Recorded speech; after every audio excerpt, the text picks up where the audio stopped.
好市都台南2店進駐東區輔導室，雖然也佇邊高設立加油站，降低交通衝擊的對策，不過畢竟也是台南近來大型投資案。對此，議員林義庭進一步提多年來佇網絡不斷有傳聞進駐的 IKEA 門市，到目前究竟有具體投資設立的計劃，嘛希望佇市長任內會當宣布這項好消息。有人說呢 ，IKEA 早就已經買好地了啊！也有人說呢 ，IKEA 呢希望是政府來來協助找地，然後來開發協助，然後透過 OT 的模式來招商。也有人說IKEA 已經落腳了平時營區的周邊吶。那其實不管消息怎麼變都反映一件事，就是台南市民對城市的發展，還有對於這些大型商業投資案進到台南的渴望啊。所以我想問一下經發局局長。市長最後的任期只剩大概半年左右，我們有沒有機會聽到這個好消息？由黃偉哲市長親自的來宣布 ，IKEA 確定要落腳台南呢？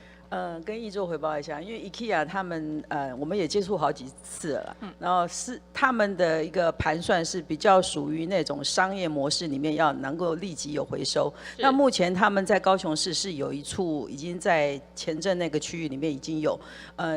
據他們事前的分析是說，台南的消費能力在家具的部分還沒有達到他們的那個水準，所以現在在考慮觀望當中，還沒有說做最後的確定。坦白講，台積電都來了 ，ASML 都來了，是美光都來了 ，AMD 都來了，那個高消費那些工程師都是高消費水準的。對於 IKEA 來不來，我覺得我沒有這個執念。雖然市長敢若無奈放下對 IKEA 投資的念頭，不過對着造價23億的安平漁港跨港大橋，會當佇2028年底完工表達信心。對此，議員林義庭再次提醒市府一定要提前規劃好金城里當地大型公園綠地開發甲景觀的升級，讓大橋通車的同時嘛同步享受特色公園。